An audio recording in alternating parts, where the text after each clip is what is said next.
Good evening, everybody. I'd like to welcome you to our national call tonight.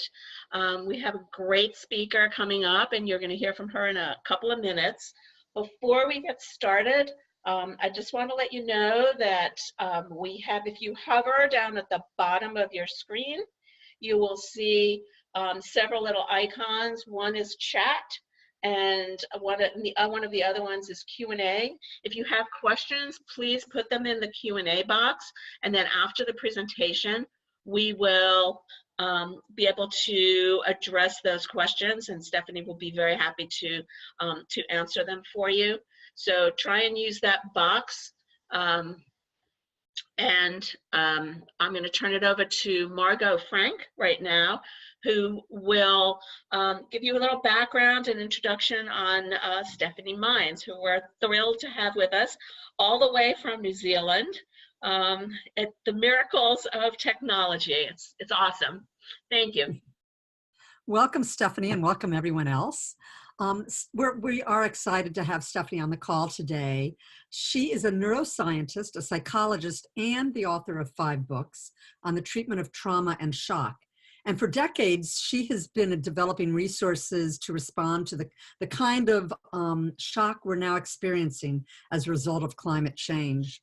Dr. Mines recognizes that these times require us to respond in a collective way, moving away from our individual isolation and drawing on the strength of community.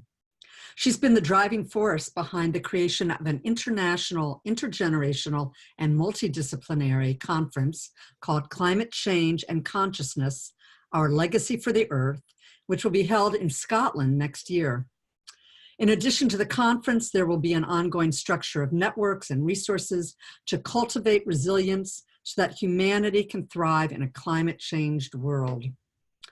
Dr. Mines believes that the acceleration of climate change, which threatens everyone and everything on this earth, will move the science of healing ourselves to the center of our culture and consciousness. So welcome, and we look forward to hearing some good news here. Thank you, Margot. I'm very happy to be here with everyone. I'm in New Zealand. I don't live here, but I am here working on climate change and consciousness in a variety of ways, including bringing in the indigenous nature-based wisdom of the Maori community so that can be a wisdom that we incorporate into the awakening that I feel climate change is inducing. And I have spent my life really dedicated to resources for the resolution of trauma. And I never thought that that dedication and that service would emerge into this form. So I am here with you actually very surprised at this direction in my life. The fact that I am convening this momentous event, the fact that I'm in New Zealand interfacing with the Maori community, the fact that I am now strategizing for global networks to work together in hub communities that will network resources so that our children and the children of the future can feel that we've got their back. The fact that I'm doing all this is a surprise to me. It's an amazing evolution in my own development, and it has developed precisely out of my response to the despair and the discouraging science that faces us in regard to climate change and the destiny of our planet and humanity. The response that I've had is really extraordinary levels of organizing. And I want to attribute that enthusiasm that has arisen somatically for me.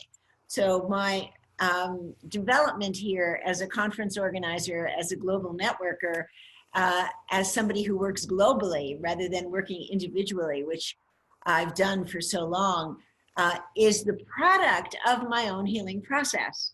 So I really feel that the years that I have spent in my own personal healing resulted in this movement from I to we, which happened spontaneously and organically in my body, literally at the moment that Donald Trump was elected to the presidency. It was as if that moment, and I'm speaking of that moment precisely, at the moment that that shift in our government occurred, I received the design for climate change and consciousness.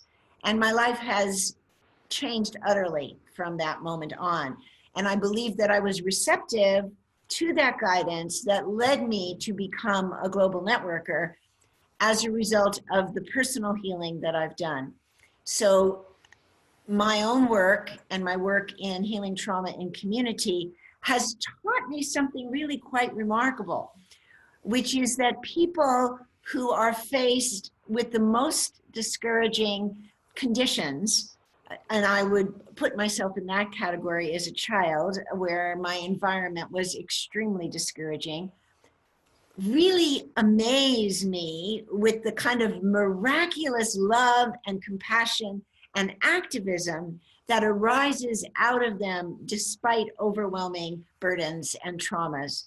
So it's that fulcrum of shift, that moment of acceleration in which one rises up from the ashes like a phoenix to embrace human potential. It's that moment that I really want to focus on and help constellate in the listeners. I'm really not interested in talking you out of despair. I think the despair and discouragement that people feel is merited, and we have to make space for our grieving. But at some point, that grieving is transmuted into activism. And just as climate change is accelerating, I want to accelerate that moment in which each of you individually feels this internal shift, this movement from I to we. So our despair is very much about I. Our despair is very much about our history, our children, our families, our communities. If we can make this movement from I to we and begin to think collectively and begin to feel the ways in which the natural world is actually communicating with us, then we can engage the unique activism which is available to each one of us. So I am absolutely certain that everybody on this call has a very specific task, a very specific role to play in this movement to mitigate climate change, to make the kinds of resilient, creative decisions and organizational movements that will allow us to survive and thrive in a climate changing world. So each one of us has specific tasks. And the only way that we can come to know those tasks is through our receptivity and openness and willingness to be receptive to the messages of the natural world.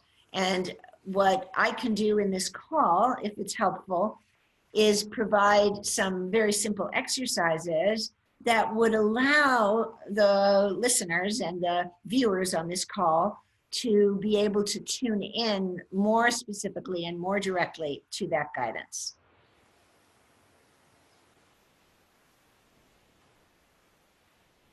Would you like me to simply move in that direction? Yes, please. Thank you.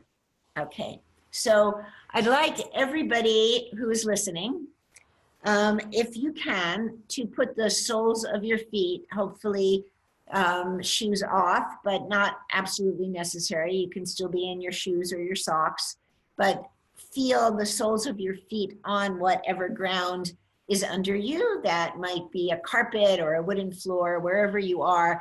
What you want to do is place the soles of your feet directly in contact with that surface and really send a very specific awareness so that all four corners of your feet are planted on the earth. So just take a moment to feel that connection between the soles of your feet and the surface that you're placing them on, and then the earth underneath that surface. Even if you're on the second or third floor of a building, you can, through your internal focus, make a contact with the earth underneath your feet. So bring in that relationship.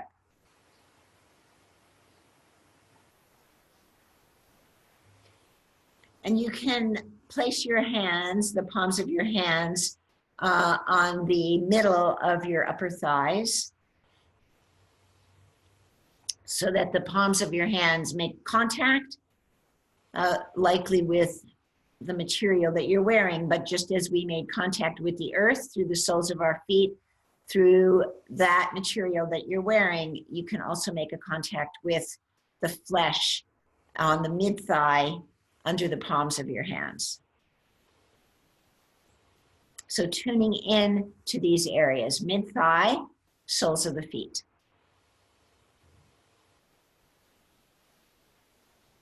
And breathe. Let your breath orient you in a sensory direction. In other words, let your logical mind, your cognitive mind rest, and allow yourself to attune to your physiological sensations.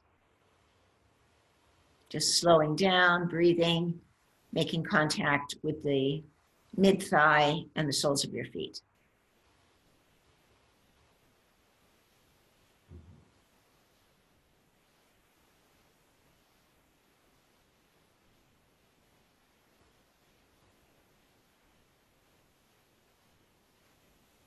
And now from this resting place, eyes closed, face soft, shoulders dropped, chest open, I'm going to invite you to focus your inner awareness on the soles of your feet and to a specific area under the mound of the big toe on the sole of your feet. So this is a bilateral awareness. So we're referencing both the right and the left areas under the mounds of the big toes there on the sole side of the feet, which is resting on the floor, carpet, or wooden surface and making contact with the earth beneath that. So you're now focused in a particular area, and it can be a fairly large area. It doesn't have to be a specific point, but just a field, you might say, under the mound of the big toe on the sole side of the foot. Now from that place, on both your right and left feet, I want you to imagine, and let this evolve spontaneously, imagine a root, like a tree root or a plant root, growing down from the soles of your feet into the earth. I'll let that evolve.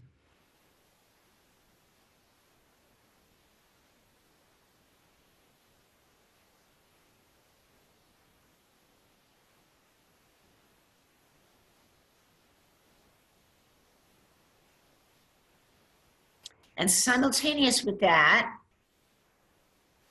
I want you to also notice the center of the palms of both hands that are resting on your mid-thigh. And you may notice there that there is a pulsation that is developing, and just be aware of that. So now you are experiencing the root growing from the soles of your feet into the earth, and potentially some sort of pulsation in the center of the palms of your hands.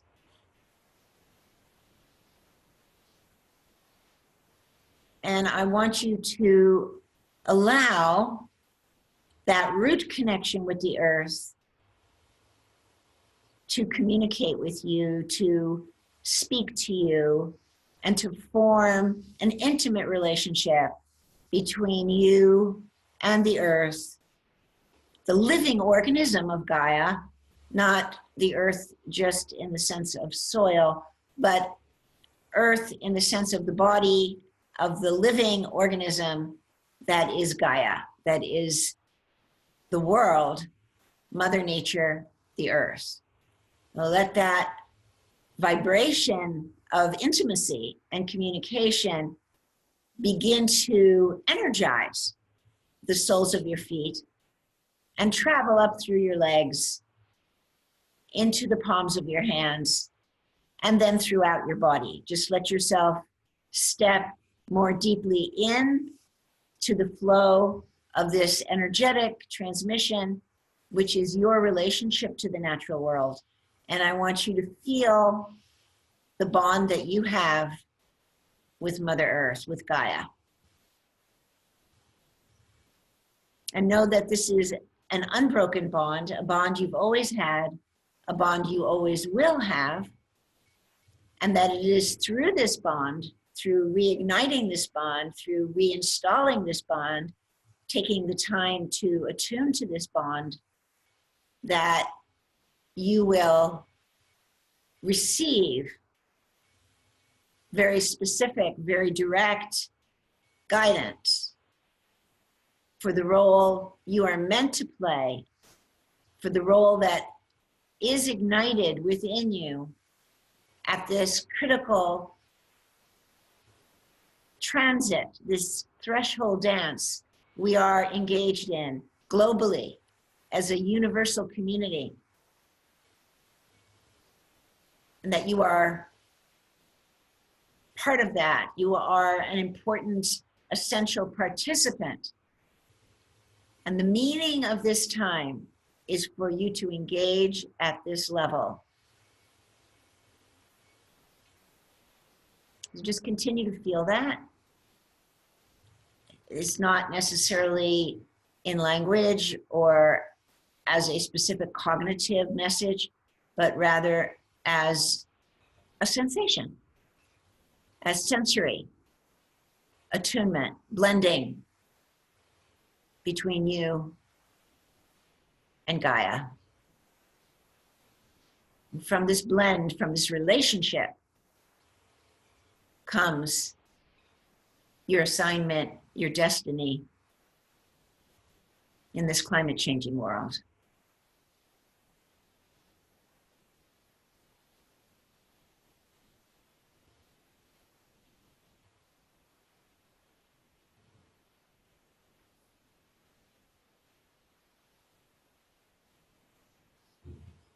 Now let this connection bring you calm, bring you peace, bring you hope, bring you purpose.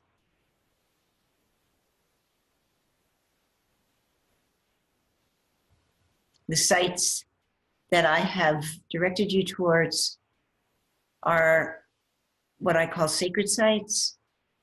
They're on an ancient map of the body that more and more, I believe, is designed for these times.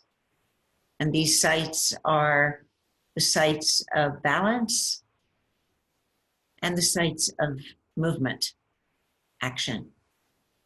So we're linking our sense of balance in terms of our relationship to the natural world with our capacity for movement, for action, for stepping forward at this critical time. This exciting time of world transformation.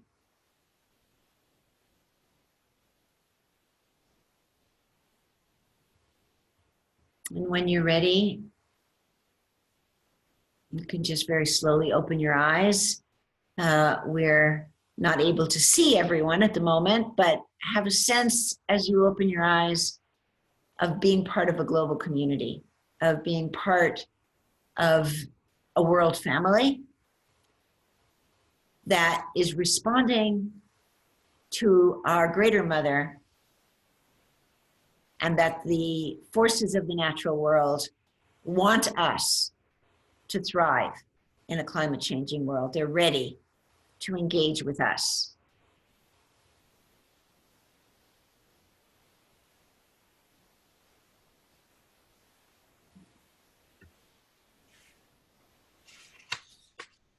Thank you, Stephanie. Do you want to tell us a little bit about the conference and how, if people are interested in joining it by live stream, how they might be able to do that? Definitely. So Climate Change and Consciousness is an incredible assembly. It is an assembly marked by some well-known presenters like Charles Eisenstein and Bill McKibben and Polly Higgins and Chutekat Martinez, some people whose names you might recognize. But from my standpoint, because I've looked at all of the participant applications for the conference, which is now full, the conference is astounding, not only because of the presenters, it's astounding because of the people attending. And these people are representatives from all the active sectors of the world, from the healthcare sector to the food sourcing sector, to the economic sector, to the alternative energy production sector, transportation, transition town planning, parenting, every single component that would be present in a community that intends to thrive in a climate changing world. All the voices, the parents, the economists, the climate scientists, the transportation planners, the urban planners, the healthcare providers, all of the representatives of the key sectors and people who are actively engaged right now in the kinds of community organizing, action, development, and formulations that will allow us to thrive in a climate changing world are going to be present at this gathering. And in addition, there is going to be momentous art that will inspire us, that will express what the human community is feeling about living in a climate changing world. So it is a fantastic opportunity to have a microcosm of transformation for a climate changing world. The entire conference will be available by live streaming, and people can view that live streaming individually, or you can bring a group of people together in your home, anywhere from 2 or 3 people to a larger number, or you can just view it by yourself or with your partner or in some more intimate setting. And that live streaming is now available to subscribe to. You can get a subscription.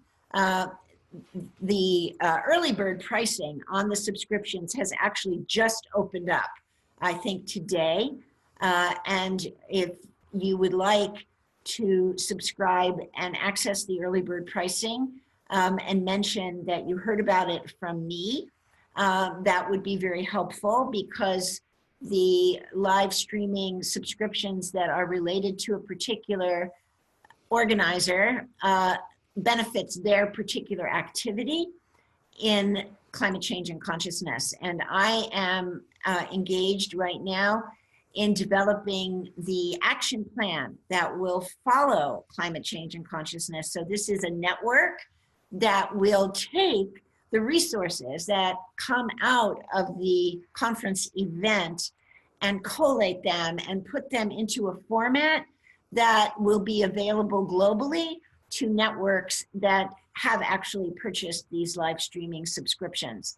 So I am intending to link together all of the hubs and individual live streaming subscribers so that the benefits of what evolves at Climate Change and Consciousness are not lost.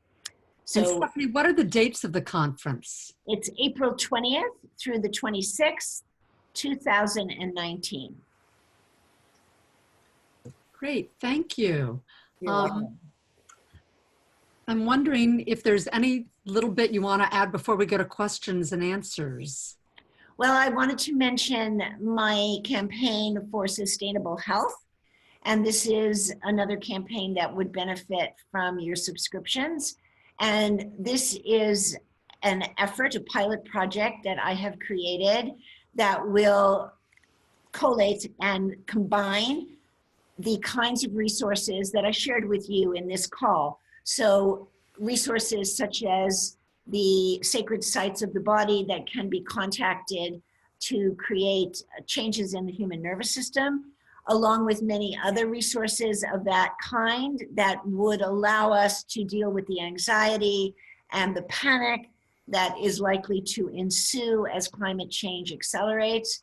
And I am collecting those resources both from contemporary neuroscience, contemporary advances in healthcare, and also indigenous and traditional approaches to these kinds of world-changing events. So that is a major project that I, as a neuroscience, am personally engaged in right now. Great. Thank you so much for that inspiring and experiential dive into your work. I want to remind people that if participants that if you have a question for Dr. Mines, you can click on the Q&A at the bottom of your screen and type in the question, and then we'll be able to share that with her. And I see a couple of questions here. So one question is, your process was very shamanic in nature. Have you trained in shamanism at all? Shamans often just connect with nature spirits for guidance and healing. Thank you. That's a lovely question. I have, in fact, done some shamanic training. However, for me, the word shamanism has a more egalitarian or grassroots kind of connotation. I don't see it as either esoteric or something for which we do need special training. For instance, in my work with trauma survivors, I see the transformation that occurs almost inevitably with all trauma survivors from identifying with themselves as the traumatized person to identifying with themselves as who they really are, as the person they came into this world to be, as a shamanic shift that actually occurs very naturally, and that is a response to innate healing potential. So I feel that I have been transformed by my own personal healing. And while I have studied with shamans, that study is not what primarily informs me in my work. I am primarily informed by the organic shamanism of the human transformational potential in response to the natural world. Thank you. And here's one more question asking, is there any involvement of the IONS organization with this conference? IONS is not directly involved, but there's no reason why IONS can't be involved. They would be wonderful sponsors, and we would be happy to partner with them. I think maybe Margot or Jerry will provide contact information for me, and anyone who would like to link with me so that we could reach out to IONS would be welcome to do so. I am still looking for sponsors and partners who can assist in bringing Indigenous environmental leaders and Indigenous youth to attend climate change and consciousness. We have a growing number of youth from all over the world participating, and we want to give youth a strong voice in the conference expression. So I'm still working on bringing more youth. We need sponsorship for these Indigenous representatives. And one last question, will the issue of animal food production be included? The issue of plant-based whole food for both the health of the body and health of the planet? Absolutely. Yes, there are quite a few people coming to the conference who address that issue specifically. So there will be many, many resources on that theme. Okay, any other questions? We'd have time for maybe another one or two. If anybody has a question, you can type it into the Q&A. And if, let's see, any communication with Bioneers, their contacts and support for youth and Indigenous people? I have an indirect connection with Bioneers. I'm working with them through other people who work with them. Just as with IONS, there isn't a direct partnership relationship, though absolutely, we would welcome that. There are people involved in Bioneers who are attending the conference. So there's an indirect connection, and I absolutely would welcome a more direct connection. So if anybody wants to build that link, they can absolutely do it through me. Great. And one last question. If the conference met your vision, what would that look like? I love that question because I have been meditating on that prodigiously recently. And for me, my vision would feel fulfilled if on the day after the conference ends, there is an immediate engagement of an action plan that puts into work community development, community resources. If this linking between the participants and the live streaming participants and the live streaming hubs just springs into action as the organic response, the let's do this thing right after the conference ends, with a seamless transition from the glorious community building and celebration and communion that the conference will inevitably be into the action that our world needs. That would fulfill my vision. May it be so. There's two quick questions. Somebody suggested the International Institute for Child Rights and Development that represents youth and indigenous peoples might be of help to you. And then the question of, will the live streaming sessions occur at the same time each day? Yes, and that schedule, yes to the last question. And that schedule is on the website.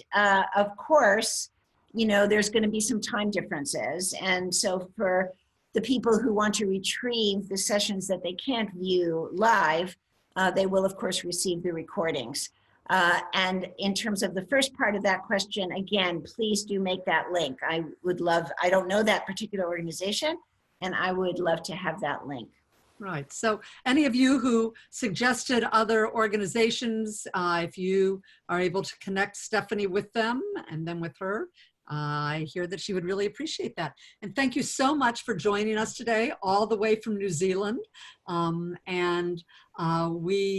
imagine that some of our members are going to be tuning in via live stream to your conference, and we're going to be enlivened and more engaged afterwards. So thank you very much, Stephanie.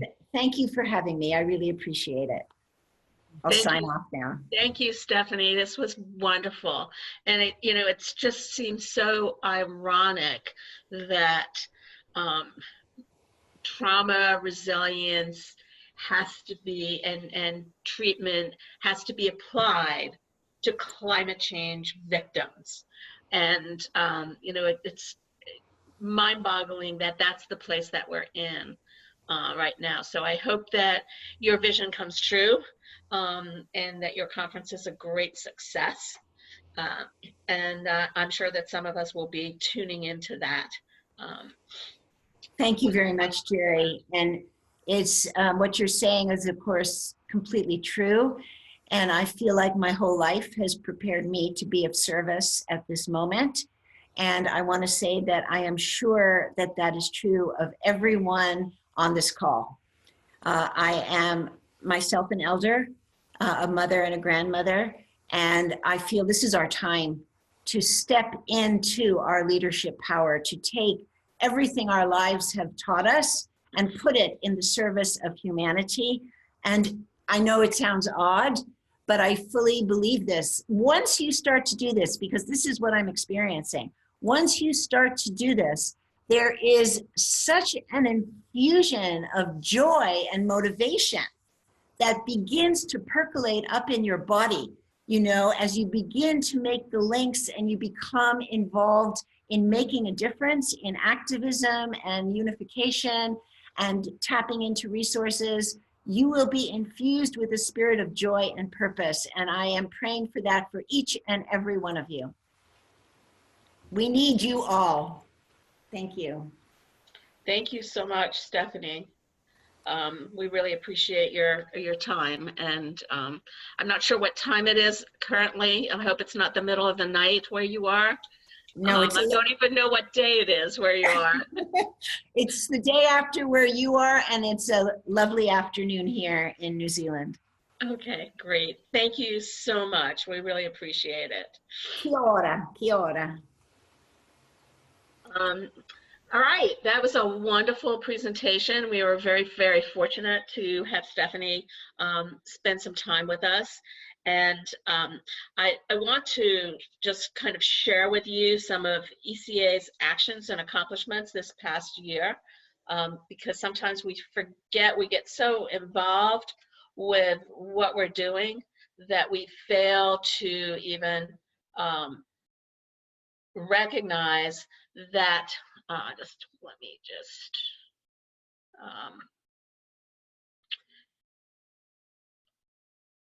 get this in the right mode here. We fail to recognize that we've been doing a lot over the year, and this is the time that we kind of look back and look at our accomplishments. So I just wanted to share some of them with you because they're quite dramatic when we started to try and figure out what we had done, because sometimes it feels like we're not doing enough. And so our ECA membership has grown to over 5,200 members over the year. So that's a huge jump from last year. We've got a much bigger following on social media. We've got people focused on Facebook and somebody focused on Twitter, and that's really engaging a lot more people. We've got 5 chapters, and we're beginning the process of 2 more ECA chapters, 1 in Tennessee and 1 in South Carolina, and hopefully they'll be moving forward sometime in the beginning of the year. This year we had 4 webinars that we got presentations, but from nationally known, some internationally known speakers. We had more than 175 people attending those webinars, and we put them on YouTube, and they've been viewed a great deal. We also, if you haven't noticed, and I hope that you will go to it, we launched a new website, and we keep it very current. What we're doing there is we are actually updating it on a regular basis and adding more and more tools that people can use to be able to engage and become more active. So if you don't hear from us, go to the website, look around and fish around and find some things that you may do. We've got graphics that people can use on Facebook and then Twitter. We've got new tools that are being put up every day with letters, etc. So there's a lot of material there. In addition to the website, we have some strong collaborations this year with the Environmental Voter Project, where we became a site for elders vote for climate right through on our website. And then our Massachusetts chapter mobilized and engaged many elders who contacted and texted 141,000 text messages to encourage people to get to vote, not to vote in any particular way, but to get out and vote. So those are some of the things that we've done. We've written letters through Dear Tomorrow to loved ones, written letters to members of Congress and local and state representatives. Started recently as our Climate Tea and Talks, so we can have a casual conversation. This is a little more formal. Our national calls where we have a presenter and questions and answers, but the Climate Tea and Talks have an opportunity to have some really good discussions. We were able to receive a $4,000 outreach grant, which enabled us and helped us really put on the webinars over the summer. And because it was an election year, we had a Candidates Pledge Climate Action campaign, and 71 candidates for office signed the pledge. They were local, state, and federal candidates, and it enabled our ECA volunteers who were participating in that actually to converse with some of those legislators, or to want our legislators to be, and encourage them to be recognize that elders care about the environment, elders vote, and we're not a small number. And we also had our first ever membership of our national leadership team ran for office, state office in the state of Arizona. So that was just a really wonderful opportunity. So given all of that, I can tell you that you've probably received many, many emails today asking for money because it's Giving Tuesday, and it's Giving Tuesday for us too. I don't know if you know, but ECA has basically a 0% administrative overhead. Every cent that we expend goes directly into developing our programs and engaging more elders and mobilizing elders. So we're kind of unique like that. We don't have an office. We don't have a phone. We're bare bones. We've got Zoom as our best friend, and but there's everything we do goes out to supporting our mission with elders and engaging them. So I'm hoping that you will go back and look at the email that you got today for Giving Tuesday, and you'll feel in your heart that you would consider making a contribution to ECA either today or for the end of the year. Our Giving Tuesday is kind of our kickoff for our end of the year campaign. We don't have benefactors. We would like to, in the future, have some sort of larger benefactors so we could actually do more, provide more for chapters and local teams, but we don't have that yet. So we really rely on everybody's donations in order to function throughout the year. So I'm hoping that you will consider making a contribution. It doesn't have to be large. No contribution is too small, so that we can really continue. I am doing this solely because I look at my grandchildren's eyes and I see that I want them to have what I had growing up. I want them to be able to see the things that I have seen and experience what I have seen. And I can tell you a really quick story. I have two adult children, 34 years old and 39 years old, and I live in South Florida, and many years ago, about I would say 20 or 25 years ago, I took them to Key Largo and took them on a glass bottom boat, which goes out to the coral reef, which was unbelievable. And when I took them, it was colorful. The fish were amazing. They were purple, they were blue, they were yellow, and the actual coral was fantastic. It was just a visual, it was a joy to see. And I decided 2 years ago that it was time to go back again, this time with my grandchildren, who at that time were 8 and 6.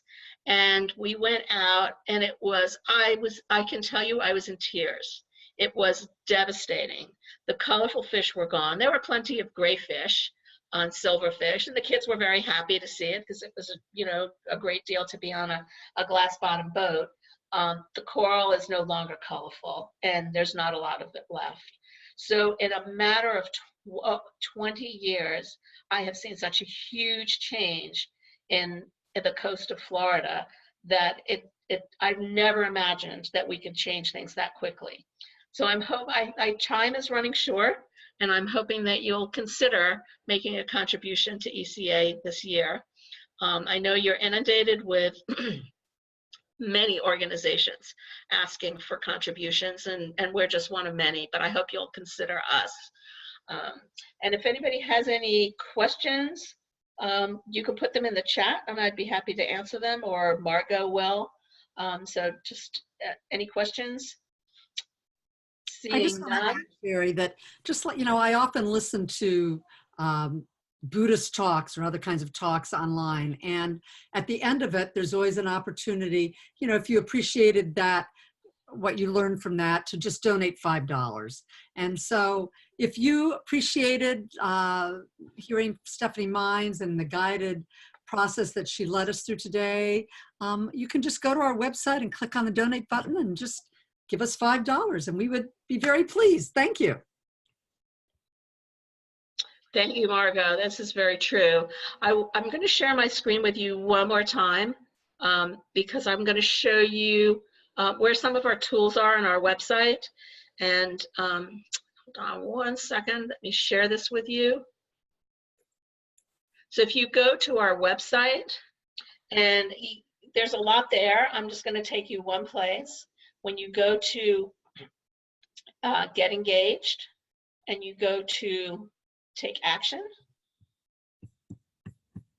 there's a toolkit here, the ECA Action Toolkit. And there's a vast amount of information in here that you can borrow. Our newsletters are here, our current campaigns are there. We've got, I'll show you materials that if you're going to an event and you want to promote our Elders Climate Action at an event, you can make tabletop signs. You can give people a pledge to sign what they plan to do for the climate. There's information sheets. There's a ton of materials there that you can use. We have presentations that are available for use. There's a couple of slide presentations and a couple of short 2-minute videos. So feel free to go there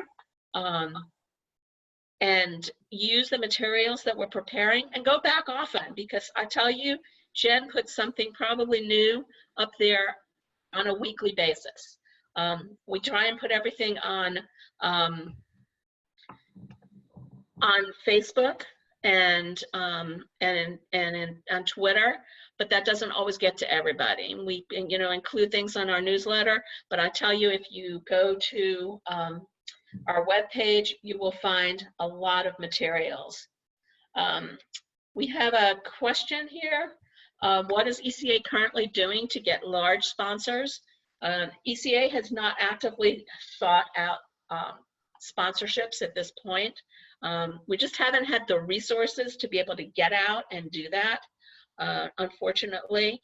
And in terms of sponsorships, we would be very particular about the kinds of sponsorships that we would engage with, so that there's no implication of putting forth a advertising for a particular corporation. So unfortunately, we haven't done that.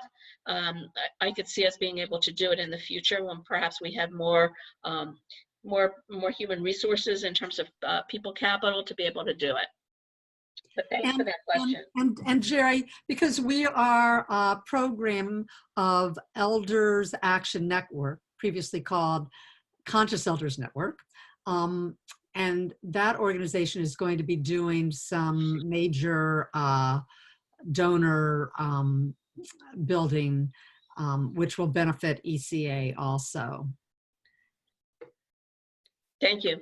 Yeah. And I want to put in a little plug for the Tea and Talk, because if you live somewhere where there is not a chapter, or you don't know other people, maybe there's not a 350.org or anything else where you are, or those are such big organizations that you're looking for something smaller and more intimate with other elders, coming on the Tea and Talk is a great way to feel part of a national community. Yes, it's through Zoom, it's not in person in your own community, but ideas are shared, and it's a great way to start to think about how you might connect with other people where you live. And I think, let's see a couple of other questions here.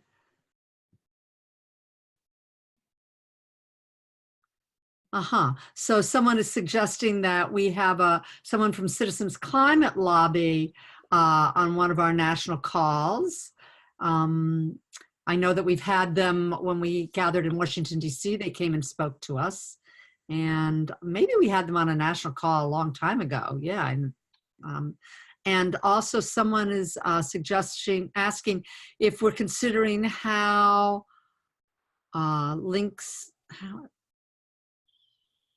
about how are we looking at how we link with and interact with Elders Action Network? Absolutely. We are a part of Elders Action Network. We're one component of Elders Action Network and very integral to Elders Action Network. In fact, as an organization, Elders Action Network is prioritizing climate across all of its branches. It's got an education branch, a sustainable living branch, and a social justice branch, and all of those are going to be looking at climate in some way over the next year. And so